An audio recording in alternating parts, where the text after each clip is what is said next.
Hello friends, I am advocate Kirti Sharma. कैसे हैं आप सभी? आई होप सब ठीक होंगे। तो आज एक और नए टॉपिक के साथ, जो कि इंडियन एविडेंस एक्ट में आता है, डाइंग डिक्लेरेशन को लेके हम बात करेंगे, जो कि जुडिशरी के स्टूडेंट्स के लिए, जो जुडिशरी की तैयारी कर रहे हैं और जो एलएलबी के एग्ज़ाम्स दे रहे हैं, उनके लिए काफ़ी इम्पोर्टेंट टॉपिक है dying declaration in Indian evidence act 1872। तो बच्चों, एक हम सिंपल लैंग्वेज में समझेंगे पहले कि डाइंग डिक्लेरेशन होता क्या है। डाइंग डिक्लेरेशन होता है हमारा कि कोई भी आदमी जो मरने वाला है, वो अपने मरने का रीज़न या कॉज या सरकमस्टांसेस को डिक्लेयर कर दे, बता दे, वो हमारा डाइंग डिक्लेरेशन होता है। तो डाइंग डिक्लेरेशन जो है, it is defined in section 32 sub clause 1 of Indian evidence act 1872। तो एक छोटी सी डेफिनेशन लेते हैं डाइंग डिक्लेरेशन की। डाइंग डिक्लेरेशन होता क्या है? It means any person tell about the reason of his death and after declaration he is died. तो जो मैंने आपको अभी बताया कि कोई भी आदमी अपने मरने का रीज़न बताए और रीज़न बता के वो मर जाए, तो it is admissible as a dying declaration. और ज़रूरी नहीं है कि वो स्टेटमेंट ही दे के जाए, वो उसके कॉजेज़ या सरकमस्टांसेस छोड़ जाए, उसको भी हम डाइंग डिक्लेरेशन ले लेंगे। जैसे कि एक छोटा सा एग्जाम्पल है, मैं आपके सामने बताता हूँ छोटा सा एग्जाम्पल, कि राम और श्याम दो दोस्त थे। तो श्याम ने राम से 5,000 रुपये उधार लिए। तो कुछ दिनों के बाद श्याम फ़ोन करता है राम को कि भाई तू 5 तारीख को मेरे पास आ जा और अपने 5,000 रुपये ले जा। तो 5 तारीख को सुबह उठता है, नहाता धोता है, अपनी बीवी को बताता है कि भाई मैं श्याम के पास जा रहा हूँ, वो मेरे 5,000 रुपये जो उसने लिए थे उनको वापस दे रहा है, तो मैं उनको लेने के लिए जा रहा हूँ। राम वहाँ चला जाता है श्याम के पास। वहाँ पे श्याम उसका मर्डर कर देता है। तो मर्डर कर देता है तो कंप्लेंट वगैरह होती हैं, जो भी होती हैं। तो फिर उसके बाद उसकी बीवी जाती है और वो पुलिस को बताती है कि जी मेरा जो पति था, मेरा जो हस्बैंड था राम, वो ऐसे ऐसे 5,000 रुपये लेने श्याम के पास गया था और वहाँ मर गया। तो ये क्या हुआ, ये एक सरकमस्टांसेस हो गया कि वो अपनी बीवी को मरने से पहले बता के गया कि मैं वहाँ पे जा रहा हूँ, पर उसे ये नहीं पता था कि मैं वहाँ जाके मर जाऊँगा या वो मुझे मार देंगे। उसने एक्सपेक्ट नहीं किया था ये कि मैं वहाँ जाके मर जाऊँगा। तो वो नॉर्मली बता के गया, पर वो मरने से पहले बता के गया ना। तो ये क्या हुआ, एक सरकमस्टांसेस हो गया, एक कॉज ऑफ डेथ हो गया। तो ये क्या होता है, ये आता है हमारा डाइंग डिक्लेरेशन में। अब बच्चों, इसमें आपको समझ आ गया होगा कि मैंने क्या बताया है। अब अगला पॉइंट लेते हैं कि it is not important if any person giving dying declaration, it is not important that he knows that he is dying। मतलब जो हमारा इंडियन लॉ है वो ये कहता है कि कोई भी आदमी, कोई भी पर्सन डाइंग डिक्लेरेशन दे रहा है तो ज़रूरी नहीं है कि उसे वो एक्सपेक्ट कर रहा हो कि मैं डाइंग डिक्लेरेशन दे के मर जाऊँगा। ज़रूरी नहीं है। वो स्टेटमेंट दे सकता है, आइदर ही इज़ एक्सपेक्टिंग और नॉट एक्सपेक्टिंग। ये हमारा इंडियन लॉ कहता है कि अगर वो स्टेटमेंट देने के बाद मर गया तो वो जो स्टेटमेंट होगी वो as a dying declaration admissible होगी इन कोर्ट। बट अगर वो नहीं भी मरा तो वो सिंपल स्टेटमेंट होगी हमारी। पर जो इंग्लिश लॉ है वो ये कहता है कि डाइंग डिक्लेरेशन स्टेटमेंट जब ही ली जाएगी जब कोई आदमी एक्सपेक्ट कर रहा हो कि मैं मर रहा हूँ। पर इंडियन लॉ में क्या है कि दोनों चीज़ें हैं, आइदर ही इज एक्सपेक्टिंग और नॉट एक्सपेक्टिंग।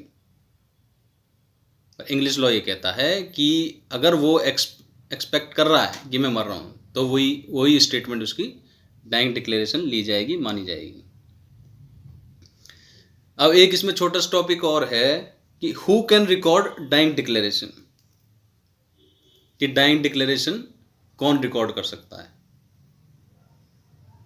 तो लोग बोलते हैं कि भाई मजिस्ट्रेट ही कर सकता है या पुलिस ही कर सकती है। ऐसा नहीं है। डाइंग डिक्लेरेशन हमारा मजिस्ट्रेट भी रिकॉर्ड कर सकता है, पुलिस भी रिकॉर्ड कर सकती है, डॉक्टर भी कर सकता है, या फिर उसके जो लोग हैं, उसके फैमिली के लोग हैं, उसके फ्रेंड्स हैं, वो भी रिकॉर्ड कर सकते हैं। पर एज पर पर्सन उसकी रिलायबिलिटी कम हो जाती है। जैसे अगर मजिस्ट्रेट करेगा रिकॉर्ड तो उसकी रिलायबिलिटी बहुत ज़्यादा होगी, बहुत ज़्यादा, मतलब वो एक हमारा एविडेंस बहुत स्ट्रॉन्ग एविडेंस हो जाएगा। पुलिस करेगी थोड़ी उसकी वैल्यू कम हो जाएगी, डॉक्टर करेगा थोड़ा और कम हो जाएगा, उसका कोई परिजन करेगा तो वो और थोड़ा कम हो जाएगा। तो ये एज पर depend on the quality of person. Magistrate होगा उसकी समझ ज़्यादा होगी, तो अगर वो उसको स्टेटमेंट रिकॉर्ड करेगा तो उसकी वैल्यू ज़्यादा होगी ऑब्वियसली। पुलिस वाले हैं, पुलिस वाले भी लोगों में रहते हैं, देखते हैं, रोज़ इन्हीं चीज़ों को देखते हैं, तो उन्हें भी पता होता है कौन क्या बोल रहा है, सच बोल रहा है, झूठ बोल रहा है।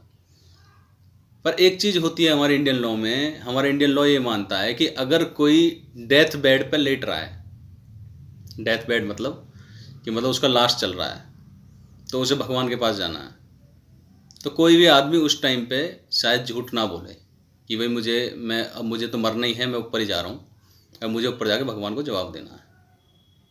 तो शायद उस टाइम पे कोई ऐसी बातें झूठ नहीं बोलेगा, तो इसलिए उसको एडमिसिबल कर लेते हैं।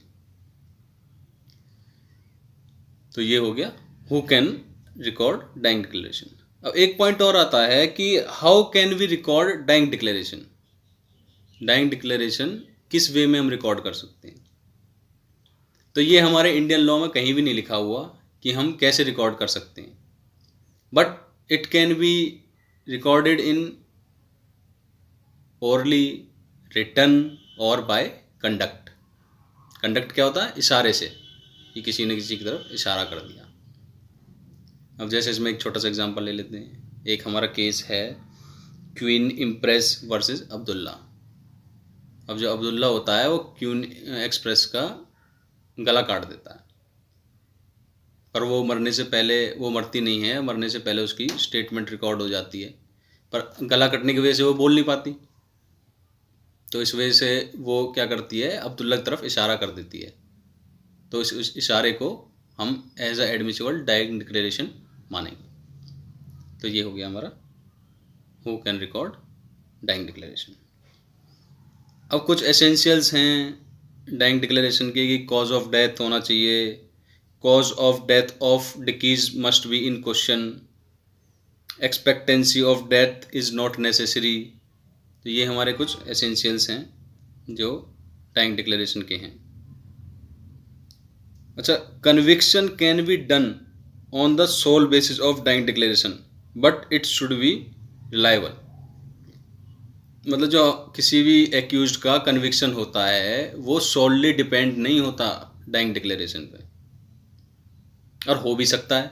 इसकी काफ़ी जजमेंट्स हैं, बहुत सारी जजमेंट्स आई हैं कि dying declaration is a sole basis of conviction.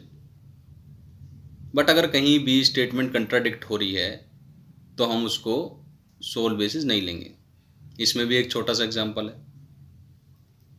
Ram होता है, वो शाम की कंप्लेंट कराने जाता है, FIR लॉन्च कराता है, उसके 5 दिन बाद वो मर जाता है। तो मरने से कुछ घंटे पहले भी वो पुलिस को बुला के और एक स्टेटमेंट रिकॉर्ड कराता है।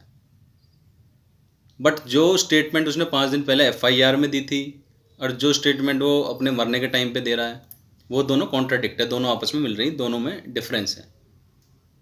तो डिफरेंस आ गया, कॉन्ट्राडिक्ट आ गया, तो ये क्वेश्चन खड़ा हो गया। तो उसमें फिर क्या होगा कि वो जो उसकी स्टेटमेंट होगी, डाइंग डिक्लेरेशन होगा, वो मतलब प्रॉपर नहीं होगा कि उसको कन्विक्शन करा जाए। उसके लिए उसमें सपोर्टिंग एविडेंस देने पड़ेंगे हमें, उसी के बाद वो यूज़ करा जाएगा। तो फ्रेंड्स, आपको मैंने जो समझाया डाइंग डिक्लेरेशन के बारे में, बहुत ही सिंपल, बहुत ही ईजी लैंग्वेज में समझाया। आई होप आप सबको समझ आया हो। अगर किसी के कोई डाउट्स हैं तो कमेंट बॉक्स में आके मुझसे डाउट पूछ सकता है। और प्लीज़ प्लीज़ प्लीज़ मेरे channel law notes in simple language में आप सब्सक्राइब करें, मेरी वीडियोज़ को लाइक करें, देखते रहें। मैं आगे भी और वीडियो डालता रहूँगा। अभी हम लॉ ऑफ एविडेंस एक्ट ले रहे हैं, बाकी और भी सब्जेक्ट्स लूँगा मैं धीरे धीरे, सारे नोट्स डालूँगा। एग्ज़ाम्स भी आ रहे हैं, आप मेरी वीडियो देख कर तैयारी कर सकते हैं। तो please like and subscribe my channel, it's my request. Okay, thank you, bye friends.